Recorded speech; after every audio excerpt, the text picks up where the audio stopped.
So friends, आज हम लोग क्वेश्चन नंबर 21 से अपने वीडियो की शुरुआत करने वाले हैं। तो क्वेश्चन नंबर 21 कह रहा है कि the Deul of which of the following Orissan temple in pancharatha, right? Lingaraj, Mukteshwar, Rajarani और पारस पारसुमेश्वर। ठीक है, तो इसमें से कौन से टेम्पल है या टेम्पल्स हैं जो कि आपके पंचरथ स्टाइल में बने हुए हैं? पंचरथ मतलब होता है कि उनमें 5 डेटी के टेम्पल हमें देखने को मिलते हैं, राइट? तो कौन से हैं? तो इसका जो सही आंसर हमें निकल के आता है वो आपका, पहले इसका कोड देख लेते हैं, कोड क्या क्या दिया हुआ है, फिर उसके बाद सही बताते हैं। तो इसका जो कोड है, सॉरी, इसका कोड है 1 ओनली, 4 ओनली, 3 एंड 4, 1, 2 एंड 3। तो इसका जो सही आंसर है, सबसे पहले तो आता है, इसका सही आंसर जो है डी है।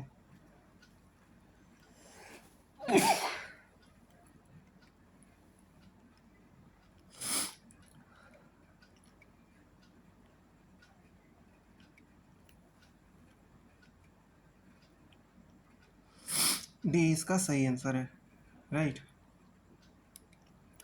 कैसे बताता हूँ।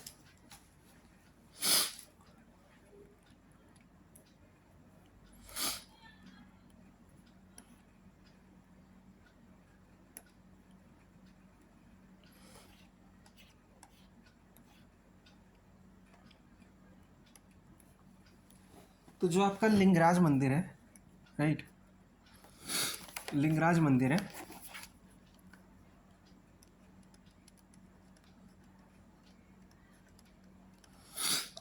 ये आपका यहाँ पे रेखा देवल हमें देखने को मिलता है, रेखा देवल, ठीक। और ये पंचरथ स्टाइल में बना हुआ है, बिना प्लेटफॉर्म के।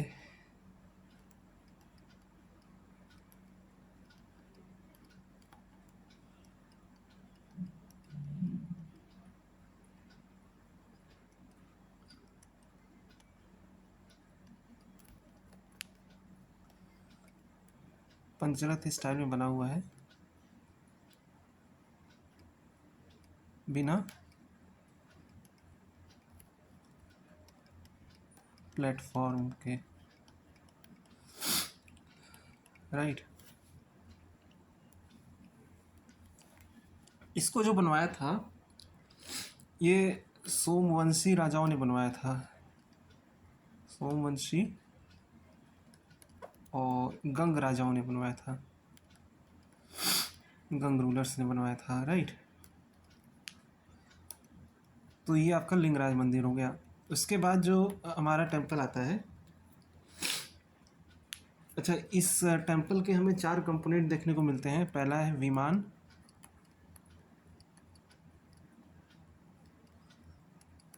दूसरा है जयमोहन, जगमोहन, जगमोहन, तीसरा है नट मंदिर,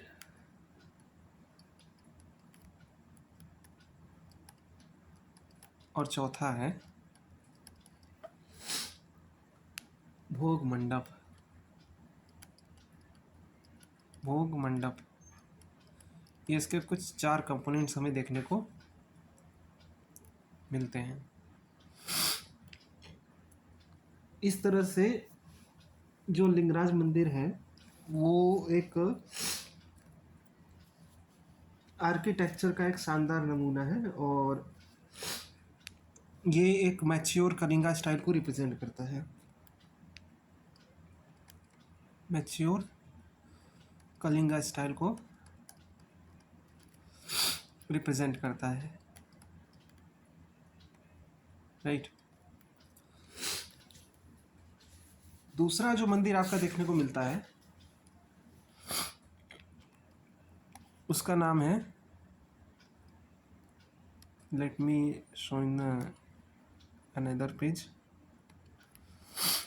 वो है आपका मुक्तेश्वर मंदिर।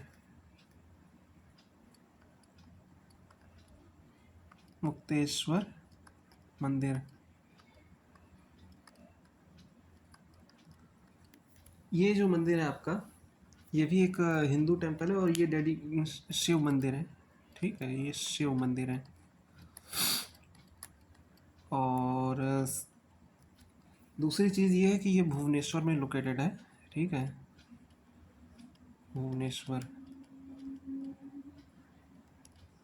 उड़ीसा। ये टेम्पल जो बना है आपका, ये 950 से 975 एडी के आसपास पुराना इसे माना जाता है। और इस टेम्पल की खासियत ये है कि ये एक जो उड़ीसा में जो टेम्पल डेवलप हुआ था, टेम्पल स्टाइल डेवलप हुआ था, टेम्पल स्टाइल जो डेवलप हुआ था उड़ीसा में या कलिंगा में, ये उसको स्टडी करने का एक महत्वपूर्ण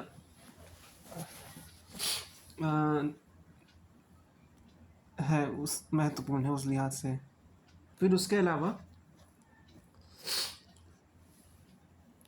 ये जो टेम्पल है ये पिथ पिथ देवल टाइप का टेम्पल है, राइट,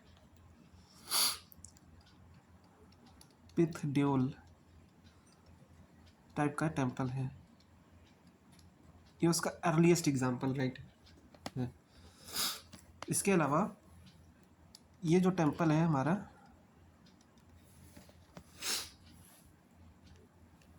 ये फुल फ्लेज्ड 5 सेक्शन फॉर्म में, जिसे पंचरथ कहा जाता है, उसमें डिवाइडेड है, फुल फ्लेज्ड 5 सेक्शन।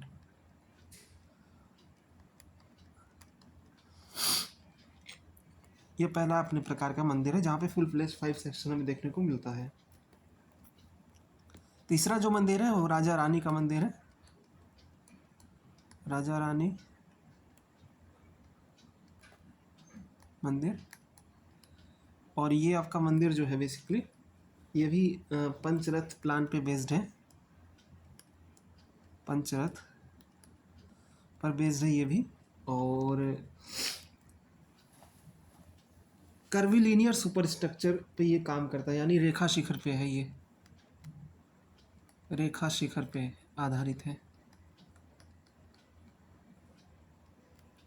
ठीक है। फिर इसके बाद जो परशुरामेश्वर जो मंदिर है, परशुरामेश्वर जो मंदिर है, ये मंदिर आपका बेसिकली नागर स्टाइल का शिव मंदिर है, शिव मंदिर है।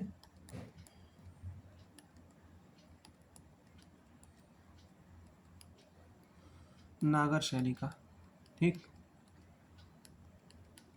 तो ये कुछ इस क्वेश्चन से रिलेटेड चीज़ें हो गई जो मैंने आपको इस क्वेश्चन में आपको बता दिया है, राइट। तो आई होप आप समझ गए होंगे मैं क्या बात कर रहा हूँ, ठीक। चलिए अगले क्वेश्चन की तरफ हम बढ़ते हैं।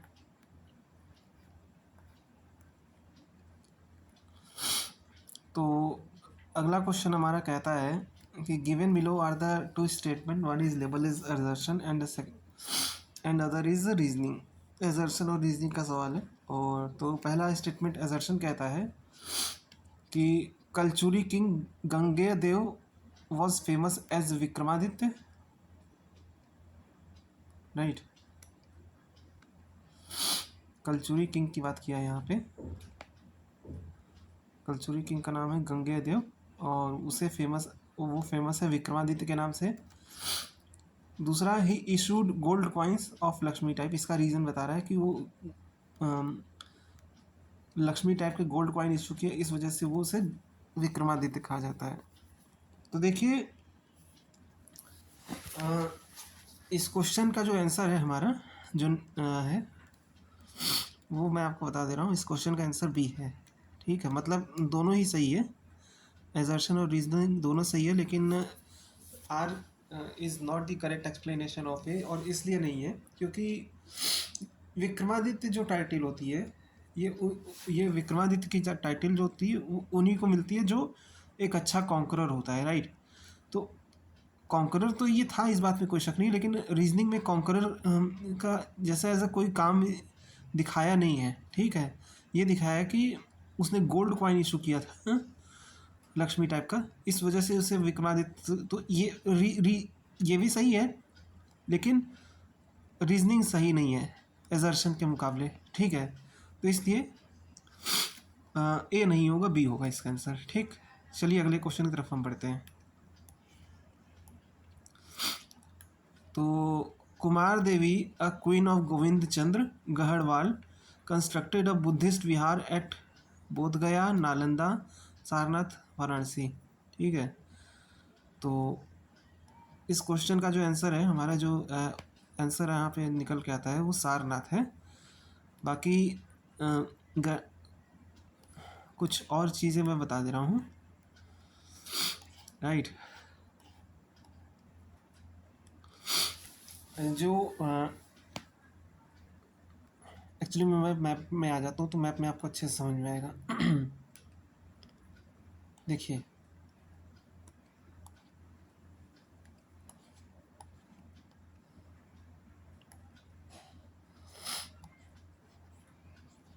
ये आपका पूरा मैप है आपका इंडिया का, राइट। और मैं अगर बात करता हूँ 10th सेंचुरी की एडी के आसपास, 10th सेंचुरी के आसपास, तो 10th सेंचुरी के आसपास इंडिया में जो हमें डायनेस्टी देखने को मिलती है, ये after the fall of Gurjara, Pratihara and Pala and Rashtrakuta, तो हमें कुछ सिचुएशन ऐसी देखने को मिलती है कि यहाँ पे रहता है, ये पूरा दिल्ली से लेकर ये वाला पूरा एरिया जो रहता है ये चौहानों के अंडर में रहता है। ठीक है,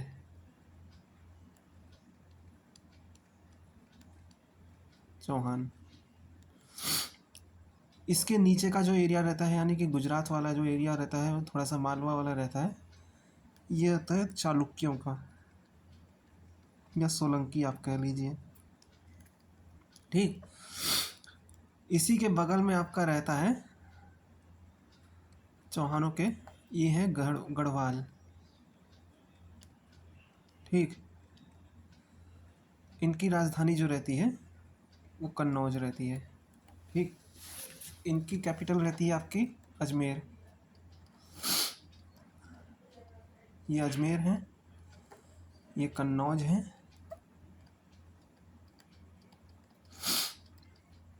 और ये जो है आपके वल्लभी, राइट। तो बेसिकली हम बात करें गढ़वाल की किंगडम के बारे में, थोड़ा सा और चीज़ें और इस पे फोकस करते हैं। तो थोड़ा सा मैप को मैं मैग्नीफाई कर दे रहा हूँ। चलिए, तो ये आपका गढ़वाल किंगडम यहाँ से शुरू होता है। ठीक है, मैंने जैसा बताया इनका जो एक्सटेंट था, ये आपका पूरा बंगाल तक भी एक्चुअली में जाता है। तो थोड़ा सा शॉर्ट में मैंने बता दिया था, इनका जो एक्सटेंट हमें देखने को मिलता है ये आपका बंगाल में भी हमें देखने को मिलता है।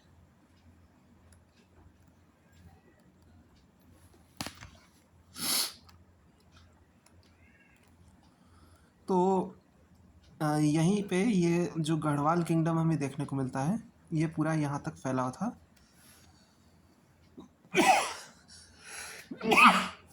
और ये पाल एम्पायर जो था उसका एक तरीके से उत्तराधिकारी था। यहाँ पे कहीं कन्नौज पड़ता है, राइट।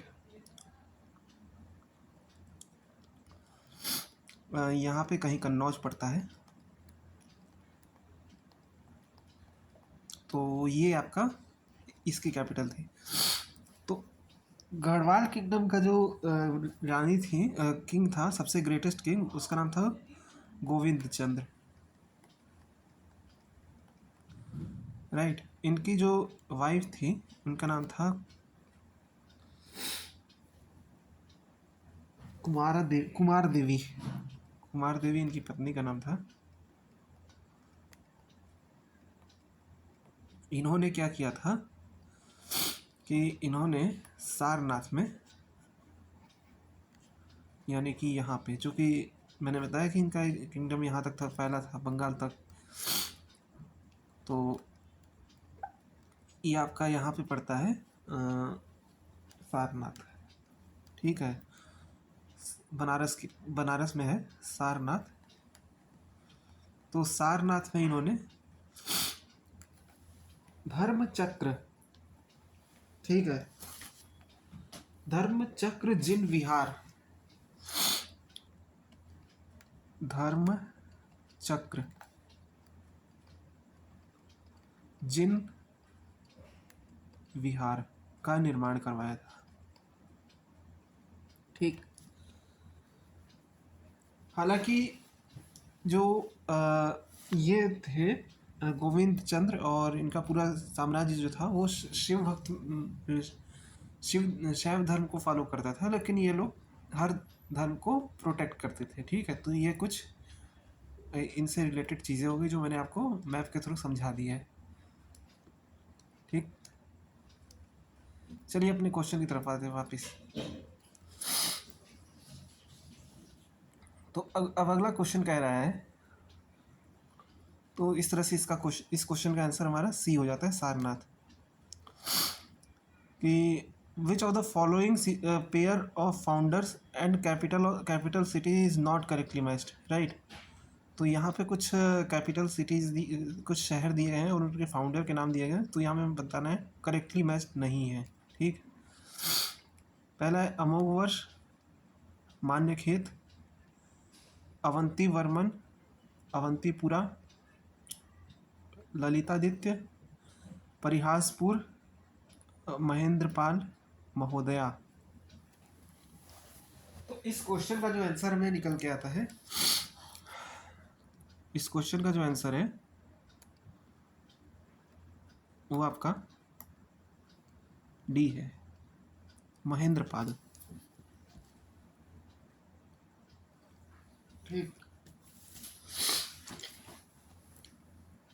महोदया बेसिकली क्या था, महोदया कौन सा शहर है?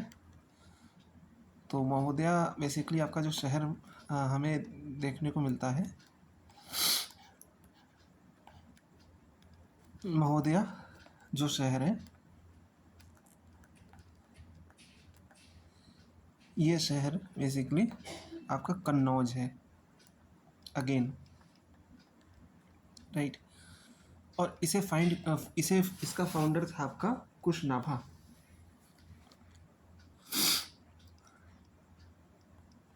कुशनाभा।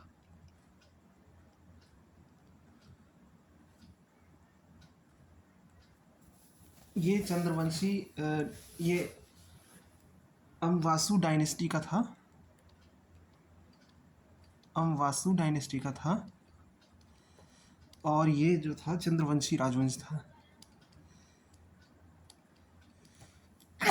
चंद्रवंशी क्षत्रिय थे ये लोग, ठीक है।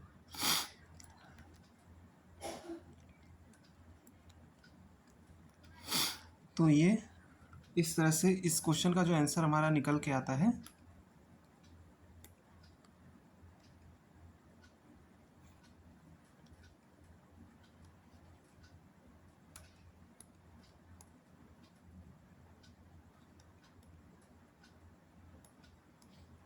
वो है आपका डी, महेंद्रपाल, क्योंकि कुशनाभा इसका फाउंडर था, ठीक। फिर अगला है मैच दी फॉलोइंग है, हेमचंद्र एक तरफ राइटर है और एक तरफ उनके पैट्रोन किंग हैं, ठीक है, संरक्षण किन्होंने दिया था। हेमचंद्र, जयदेव, क्षेमेंद्र और राजशेखर। तो हेमचंद्र जो है कुमारपाल के एडवाइज़र माने जाते हैं, ठीक है। जयदेव आपके जो हैं ये आपके लक्ष्मण सेन के दरबारी कवि थे, ठीक। क्षेमेंद्र जो हैं आपके ये अनंत जो थे अनंत देव उनके दरबारी कवि थे। और राजशेखर जो हैं आपके महेंद्र पाल के देखने को मिलते हैं। अनंत जो राजा था वो कश्मीर का राजा था, ठीक है, लोहार डायनेस्टी का था। कुमारपाल आपका जो था ये चालुक्य वंश से था, गुजरात का चालुक्य जो था वहाँ से। लक्ष्मण सेन आपके सेन डायनेस्टी से थे और महेंद्र पाल आपके पाल रूलर थे, ठीक है। तो अब इस कोड में कौन सा आंसर हमारा सही निकल के आता है, यानी कि 2, ए का 2, बी का 3 सिर्फ एक ही में है, राइट। और वो है आपका ए। तो इस वजह से इसका आंसर जो है ए हो जाएगा। फिर अगले क्वेश्चन की तरफ हम बढ़ते हैं। तो अगला क्वेश्चन हमारा कहता है, अगेन यहाँ पे नॉट करेक्टली मैच्ड है, यहाँ पे वर्क है और यहाँ पे ऑथर है, ठीक है। नॉट करेक्टली मैच्ड हमें फाउंड करना है, तो कौन सा है। तो पहला है नरम माल क्षेमेंद्र, रत्नावली हर्ष, प्रतिमान टक्का भाष और मालती माधव भैरवी। तो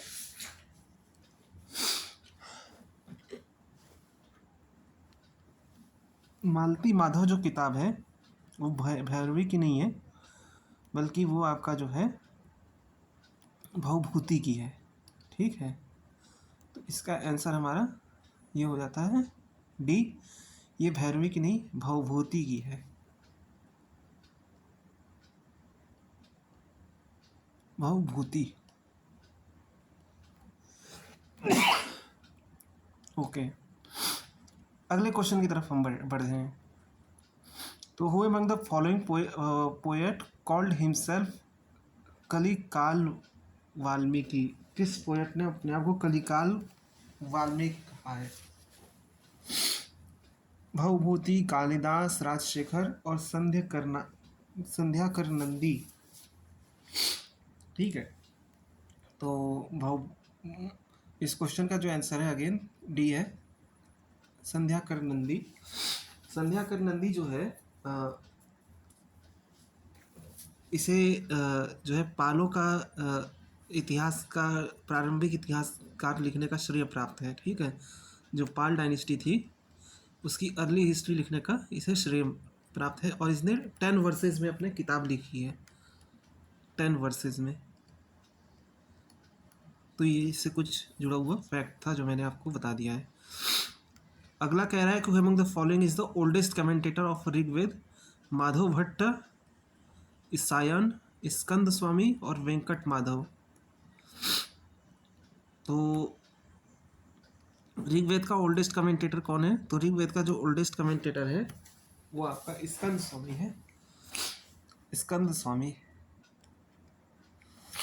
और ये आपका वल्लभी का रहने वाला बंदा था, ठीक है, वल्लभी का रहने वाला ये बंदा था। तो इसका आंसर हमारा सी हो जा रहा है, right.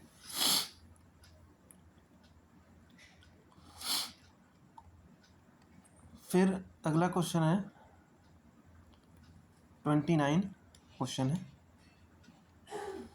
N inscription of 1121 AD refers to a medical school of teaching of Charaka Samhita and Ashtanga Hridaya of Vagbhata eight. तो कहाँ पे है? नालंदा में है, तिरुवतदुरई में है, वल्लभी में है या वाराणसी में है? कौन सी जगह पे हमें चरक संहिता का हमें देखने को मिलता है, राइट? तो इस क्वेश्चन का जो सही आंसर हमें देखने को मिलता है वो है आपका